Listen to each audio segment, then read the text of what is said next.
ప్రస్తుతం YCP party గడ్డు కాలం ఎదుర్కొంటుందని చెప్పాలి. ఎందుకంటే ఇప్పుడు అధికారం కోల్పోగా మరియు ప్రతిపక్ష హోదా కూడా కోల్పోగా మరి ఇప్పుడు వలసల ప్రభంజనం కొనసాగుతుంది అని చెప్పాలి. మరి ప్రస్తుత రాజకీయ పరిణామాలలో ఏం జరుగుతుంది అంటే మోపిదేవి వెంకటరమణ వలస వెళ్ళడానికి రెడీగా ఉన్నాడు. మరి ఆయన పరిస్థితి ఏంటంటే వచ్చే గురువారం మధ్యాహ్నం కల్లా పెద్దల సభ అయినటువంటి స్పీకర్కు రాజీనామా లేఖను సమర్పించేటట్లుగా మనకు అర్థమవుతోంది. మరి ఆయన ఎందుకు ఈ నిర్ణయం తీసుకున్నాడు అంటే నేను అందులో పెద్దలతో ఇమడలేకపోతున్నాను అనేటువంటి విషయాన్ని అర్థమవుతోంది.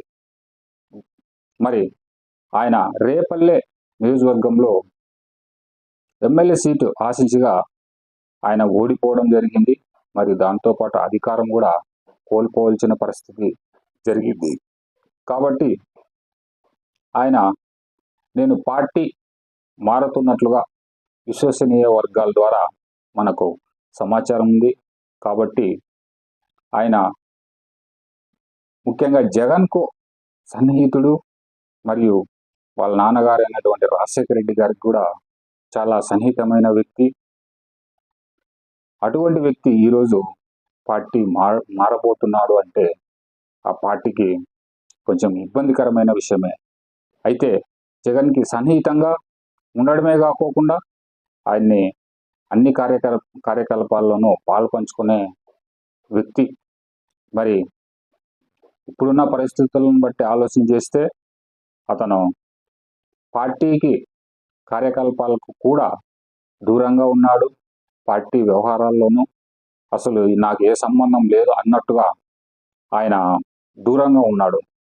అయితే ఇప్పుడున్న హాట్ టాపిక్ ఆయన కార్యకర్తలతో కలిసి మీటింగ్లో మనం పార్టీ మారబోతున్నట్లుగా మీటింగ్లో చర్చించినట్లు జరిగింది.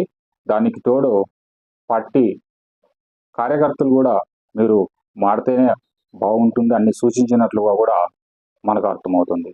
మరి ఆయన రేపల్లె నియోజకవర్గం నుంచి ఎమ్మెల్యే సీటు అధిష్టానం కేటాయించగా అక్కడ ఓడిపోవడం జరిగింది. మరియు పార్టీకి దూరంగా కూడా ఉండాల్సిన పరిస్థితి ఏర్పడింది.